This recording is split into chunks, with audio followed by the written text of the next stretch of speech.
قيمة له حقيقة قتمة وفي ربيو أكو قدمي نادي فقريو تسوق أبي نادي فقريو تسوق أبي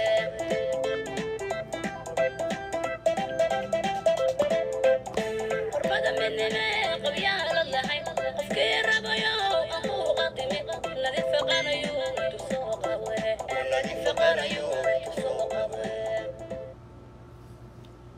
السلام عليكم ورحمة الله وبركاته. سودو هذا أصحاب تقاليدها أتبعني سلام يا حن لي سودو هذا وين كلبارني معلمها مشغول كأدون كإسكجرة والله والإسجار لا إله والدنيا آخرة وهنا كديد. بسم الله الرحمن الرحيم. مركز سودو هذا وولاش الناس فقرن يجي كديد وحول بهاي سودو هذا إن لي هاي ما أنتهيني وعناته نول بمشي جوجا الله كو أمان صدق والد كان يدنت الله ونحرسته إننا عيبتني عيب توالد كان بالله أستره إمبرجنا الله دايري عفماتك الله إنه سائديو دل كنا نبض الله إنه قديو دل كنا نبض الله إنه قديو قوة ما ركتي دل قوة إلى شده وناقد جعل عمانتك فجاده الله إنه قديو حاجة بقى هو وحسوس شيء هو حوناكسن وداجه وحوناكسن السوس شيء قلت كإسكقبته قلت كمرك إسكقبتانا isdhegeysta allah inaga dhigo bini aadan baa laga waa qaldamaya qof waa lagu xadgudbaa qof waa qaldamaya laakiin haddana kuwa inta badan wanaaga maaragtay kala qaata allah inaga dhigan leeyahay. soo dhawaada maanta maxaan inii wadaa jikada nadiif qaran wax walba hays maanta maxay inii wadaa waa aragtiin halka waxa saaran gabadheeni kongareeska ahayd ilhaan cumar ilaa shalay waxa miidiyaha qabsaday ilhaan baa la xiray ilhaan baa xiran ilhaan barnaambaxa marka waxaan rabaa inaan wax yar ka dhaho ilhaan horta meesha waxa loo barnaambaxayay waxa keenay in la xiro kaligeed maa la xiray waxyaabahaas aynu isweydiinaynaa sababta iyada kaliya fokiska ay loo saaray oo macnaha aad iyada looga hadlayo oo kuwa kale loo ilaaway waxaasoo dhan baynu isweydiinaynaa insha allahu tacaala because wax walba waa in wax laga fahmo waa inaa wax kala baxdo waay waa inaa wax kala baxdo insha allahu tacaala marka sababta iyada kaliya fokiska loo saaray ee iyadu xiisaha inoogu yeelatay na waa ka hadli doonaa. horta barnaamij muxuu ku saabsanaa maxaa keenay in la xiro inaguse maxaynu ka baran karaa haddaynu soomaalina mase gaari karaa inaga dadkeenaan aan aragnay inaynu sidan oo kale noqono. waad ogtihiin waa sanatarad aqalka cad ee Mareykanka fadhida looga arrimiyo waa gabar Soomaaliyeed waa gabar muslimada. horta arrintu waxay ahayd banaanbax lagu taageerayo sidaad ogtihiin ba muddo waxa socotay dimuqraadiga iyo republicanku way kala duwan yihiin. dimuqraadigu wax walba oo maaragtay aan fiicnayn buu u olaya haddii la dhaho halays guursado okay buu dhihi haddii la dhaho halays dilo okay buu dhihi haddii la dhaho waxa la qarbudo okay buu dhihi laakiin qoladan republicanka waxaas ma ogola waxa weeye waa qolo diin ahaan aad u malayso inay ku adag tahay. marka muddo waxaa socotay oo arrintaas ay la waday in hooyooyinka maaragtay gabdhaha hadday u yeeshaan ilmaha iska soo ridi karaan. horta taas labaynu kala qaadaynaa. horta raggan xataa loo dacwoonayo ama raggan la rabo inay arrinta baas mariyaan dee waa ku wax riminayo horta runta ilaah baa jecel sababta gabar yaa rimiya nin baa rimiya gabadhii iyadun candhadeeda ka adkaan weyda ama maaragtay meel xun dhigtana way rimaysaa xaqiiqda taas waa iyagii marka wax sameynaya oo gabdhaha riminaya gabdhahan maxaa loo diidaa horta in oo maaragtay inkastay banaanaynba xataa hadday banaanaan lahayd anigu waxaan aaminsanahay inay ogolaan lahayd hadda ma banaana laakiin hadday banaanaan lahayd xataa waxaan aaminsanahay inay ogolaan lahayn because gabadha markii ninku xumeeyo ama ay uur yeelato dee waxa rafaadaysa ceebta kaligeeda la dhahaa iyadu qabataa waxa rafaadana waa iyada isagu marka waxay iyagu u dan leeyihiin in gabadhaas iska rafaado haddii dhinaca kale aan ka fiirino haddii dhinaca kale aan ka fiirinana dee diin ahaan ma ogolin ilaahayna ma ogola inaga diinteenu ma ogola in ilmaha la dilo in laakiin laga fiirsado oo gabar walbiba ay isilaaliso oo gabar walbiba ay qiimaheeda fiirsato bay diintu ina faraysaa. laakiin haddii mar ilmo caloosha galaan in la dilo ma banaana mid xalaal horta lamaba soo dilay inta badan ilmaha xaaraanta la dilaa allahuma nagina. marka iyada maadaama horta meesha waxa laga mudaharaadayo waxaasay ahaayeen. midda labaad oo qaladkaayo ku jirta waxay ahayd iyagoon sharci u haysan, iyagoon maaragtay ogolaansho haysan bay soo bannaan baxeen. maxkamadda maalin dhaweyd arrintooda intaas way socotay. maxkamaddii markii la geeyey maxkamaddu waxay tiri arrintaas wax ka soconaya maaha. gaaladii baa saa dhahaysa ogow. gaaladii baa waxaa leedahay qof mar hadduu calool galo oo ilaahay naf geliyo in la dilo ma banaano. maxkamaddii taasay soo saartay. maxkamadda wadankan maxkamadihiis way fara badan yihiin, laakiin maxkamadda go-aankeeda aan laga daba hadli karin waa maxkamadda sare ee dalku leeyahay. tiibaa soo saartay inaan ilmaha la dili karin. tiibay iyagu diideen, iyagoo aan marka sharci haysan waxba haysan bay banaanka imaadeen, way mudaharaadeen, jidad bay xirteen. askartu codkooda waad aragteen. anigu ma rabo hadda codka inaan soo geliyo, laakiin codkooda waad aragteen iyagoo mikrafoon ku hadlaya oo dhahaya jidka yaan la xirin, ha laga kaco, haddii la kici waayo waxa weye tallaabaan qaadayna waa in xirxirayna. 3 jeer camal inay dhaheen baan malaynaya haddaanan qaldanayn. ka dambe xirxiriddaa bilaabatay. meeqas xildhibaan baa la xiray marka. midda aan usoo socdo midda aan usoo socdo oo muhiimadda ii samaysaan rabaa inaan ka hadlay. meeqa xildhibaan baa la xiray? 37 dhan yihiin inta xildhibaanay la xiray. kulligoodna dumar bay horta u badan yihiin. iyada marka Ilhaan in aad loo soo qaato, sawirkeeda aad meel walba u saaran yahay, kuwa kale aan lagu mashquulin. waxa keenay waa gabar muslimada. 1 waa gabar Soomaaliyada. 2 waa gabar iyadu ummadeedii iyo dalkeedii iyo dadkeediiba u baaba'san yahay. waxyaabo badan oo inay u doodo ama ka hadasho ama u mudaharaado ama ay xaquuqdooda soo saarto ay jiraan. haddeertaasaa Maraykanku wuxuu baas mariyey in wadan Soomaaliya ka mid ah uu ciidamo qasab ku geysto oo saldhig ka dhigto. kuwaas ay ahayd horta inay u mudaharaado. midda marka keenta focuska in la saaro Ilhaan wixii laga rabay bay ka leexato, waxaan loo dirin bay aaday. diin ahaanna kuma fiicnaba iyadoo kaleeto. iyadu waa gabar muslimada, magac muslim bay wadataa, magac Soomaali bay wadataa. waxaa ka badan baan laga filayay. horta midaasaa keentay in Ilhaan aad loogu mashquulo, aad maaragtay iyada loo soo qaato.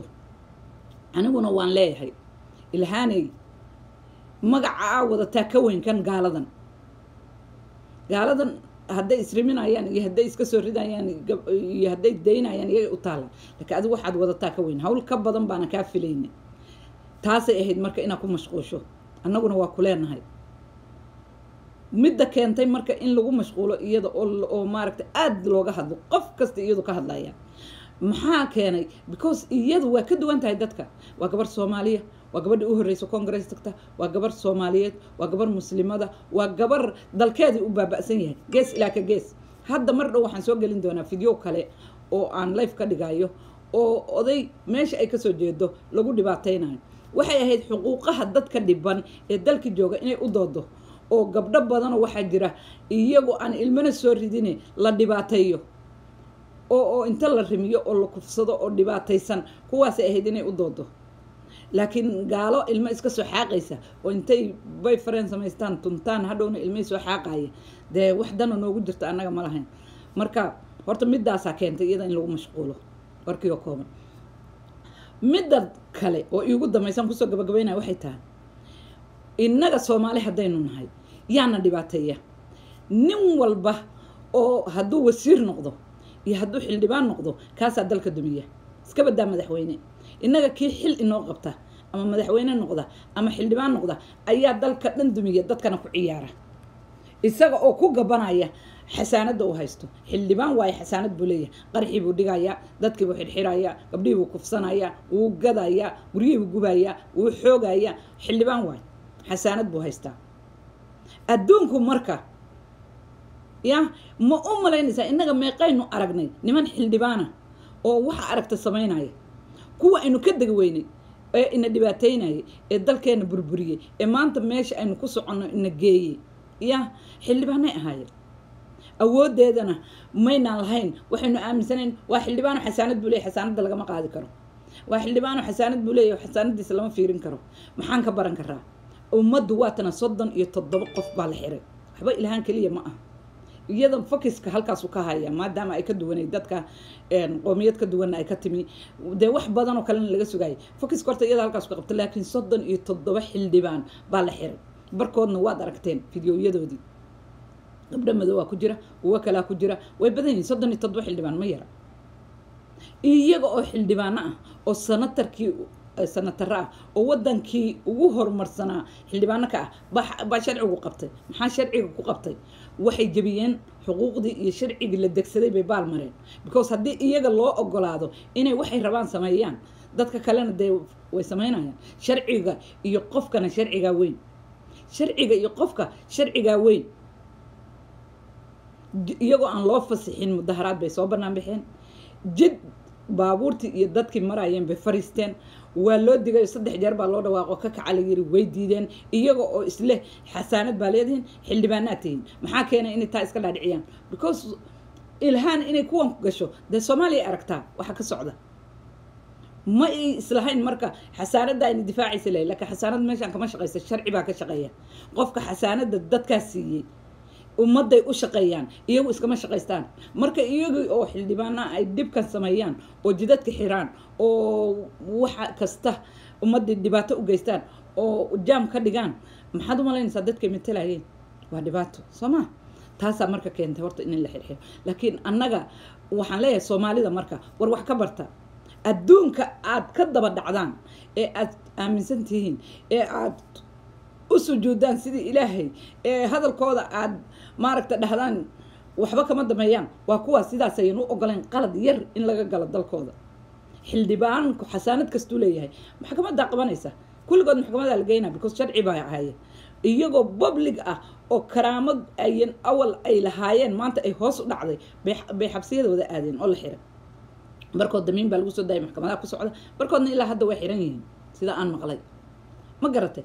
innagana ya mid aan wuxuu yahay jirin xildhibaan ah ba halkaa qoray buu la soo istaagaya, gaal buu ku qalanaya, ummad buu isku diraya. xildhibaan baan ahay buu leeyahay, lalama hadli karo. waxaa leeyahay xasaanad buu wataa. haddii la dhaho xataa war ninka maanta laba ka qadan xasaanad buu wataa, lalama hadli karaa leeyahay. marka maxaa ka barteen? waxaynu ka barana maanta cashar waa inaynu ka qaadano. haddaynu nahay dadka Soomaaliyeed waa in inaguna aynu iska qabanno kuwa sidan oo kaleeto sharciga iyo gacanta ku qaata, iyagoo rabaan waxay rabaan inay inagu fuliyaan, iyagoo adeegsanaya inay awoodii haystaan, inay adiga kuu shaqeeyaan. waa inaad dareento. anigu arrintan aad baan ugu farxay in la xirxiro xildhibaanadan because wax badan oo Soomaali hadda yaana baray anagu inaan hadallo, inaan dalkayga difaacano, inaanu garan karo, inaanu diidi karo wax, inay xorriyadda wax la diidi karo yaana baray. Maxamed Cabdullaahi Farmaajo yaana baray iyo dowladda nabad iyo nolol. maanta wax badan oo waagi hore laga gaban jiray lagama gabado. maanta wax badan oo waagi hore laga dhaadhicin jiray lagama dhaadhiciyo. yaa ku baray wadaniyada? waa la isbaraa. maanta tan waxay ina baraysaa xildhibaano badan oo tuuga ah oo Soomaaliya jooga oo awal ka shaaha hadda haysto kugu qabsanayay oo aad u sii deynayso lahayd xildhibaan waay inayna maanta agtaada waxba ka ahayn, inaad iska qaban karto. taasay ku baraysaa. adeer 10 jeerna waa inii sheegnay sharciga iyo qofka sharcigaa weyn. qofkanu aduu kuu shaqeeyaa, qofkanu aduu kuu shaqeeyaa, aduu ku matalaa. ya aduu ku matalaa. gurigiisa markuu joogo cidina ma doonanayn, cidna uma shaqaynayn. marka adigu kuu shaqeeyaa, aduu kuu shaqeeyaa. marka cashar weyn baa halkaa ku jira. waa kuwa ummaduhu sidaasay u diidaan wadankooda in wax yar oo qalada lagu sameeyo. hadda wadankan waa wadan xoog badan, wax awood ay samayn karaan male inay jidkaa xirtaan oo iska mudaharaadaan ma ogi. laakiin dhibka ugu weyn ay keeneen oo lagu qabsada muxuu yahay? waa un inay sharci soo qaadan waayeen. sababta hadday warqad usoo qaataan oo la og yahay jidka waa loo xiraya.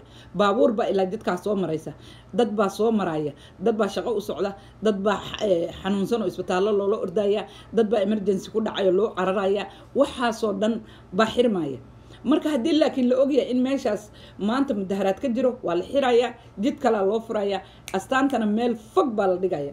marka haddii ambulance kula cararayso, haddii emergency kala jiro, haddaa adigu shaqo u degdegayso, waad ogtahay maanta jidkaa uu xiran yahay, meeshaa marayso waa ogtahay.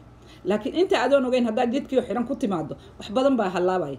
dalkibaa wuxuu gelaya dhibaato gelaya, wax badan baa istaagaya, wax badan baa dhibaato gaaraysa. taasay diideen. marka taas uma saamaxayso, lagamana ogolaanayo. xildhibaan baan ahay, waxaan rabaan wadankii ku samaynaya. dadkii emergency-ga ahaa ha dhintaan, qofkii shaqo u ordayay haddaaho, kii maaragtay wax ku dhiceen ha iska baktiyo, ma la yeelayo. waxaa qiimo badan, shacabkaa qiimo badan, dalkaa ka qiimo badan 2 qof ama 3 qof ee iyagu fikradooda rabaan inay dadka ka iibiyaan. taasaa keentay marka in la xirxiro. kaligeedna ma aha, laakiin mowqifka ugu weyn oo iyadu ay focuska u noqotay ee iyada dadka dhan xataa idaacadaha gaaladu kuwii kale kuma mashquulayaan, iyaday ku mashquuleen. maxaa keenay? because iyadu way ka duwan tahay waxa loo doodayo waa dhiig islaan waa dhiig in la galo islaan yaan dhihin gaalo bay u badan yahay iska soo ridaayay waa dhiiggaasna ma banaano qofka in la soo rido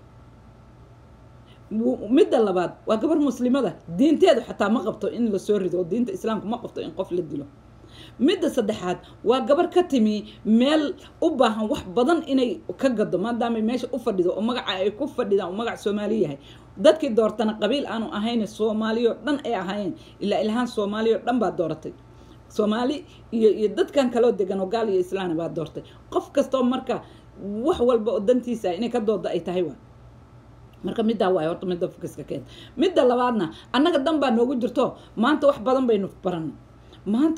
baynu baranay waxaan leeyahay marka inagu goormaynu heli doonaa goormaynu gaari doonaa in xildhibaanadan xasaanada beenta ah inoo haysta ee dalkii dumiyey ee inu ka dhaqaaqi la'nahay ee ina baabi'iyey goormaynu saan ula dhaqmaynaa hadda waa xilligeedii sanad walba waxbaa soo baxa xilli walba waxbaa laga gudbaa waxaynu awal hadda ka gudubnay oo inaga tegay in wixii la rabo laynoo yeerin karo in la dhaho haddaynu qoladaa la hadalo ama gaaladaas wax u sheegno ama gaaladaa iska cayrino waa baktiyeyna waa dhammaanaynaa taasaynu aaminsanayn yaa jabiyey maxamed cabdullaahi farmaajo dowladdiisa yaa jabisay ninkii u horreeyey markuu cayriyey maxaynu aaminsanayn inaynu inoo dhammaato ka dambe maxaa dhacay waxaad ogtihiin baa dhacay hadda uma baahna inaan ii sharaxo maalin walba 30 sano xagaynu soo maray marka wax badan maalin walba waxbaa laga gudbaa maanta waxaa godkooda biyo ugu galayaan oo iyaguna dadka Soomaaliyeed ay baranayaan in xasaanadu aan lagu gaban karin xasaanad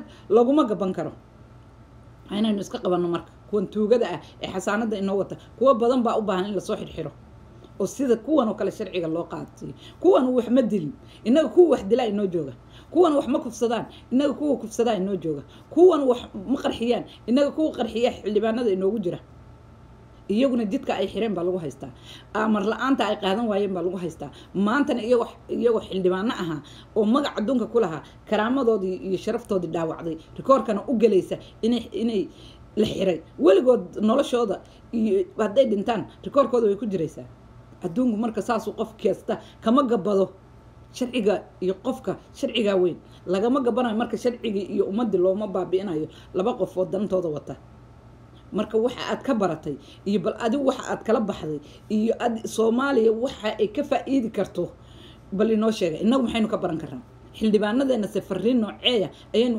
arintan ugu diri karnaa ila soo wadaag waa intaas rabaa inaan ku soo koobo waana walaashii Nadiif Qaran barnaamijku waa barnaamijkii bulshada marka waxaan leeyahay barnaamijka sheer gare haddaad igu cusubtahay igu soo biir like-tii sheerka ii saar insha Allah tacaala xogaa mashquul baa iska ahay laakiin markaan waqti helo waa inii soo galaya ila soco halkan baadna iga helaysaa insha Allah tacaala waxyaabaha badan baana jira waan inii soo gudbin doonaa waa isku dayayaa waana inii salaamaya salaamu calaykum waraxmatullaahi wabarakaatu fikradaadana ila soo wadaag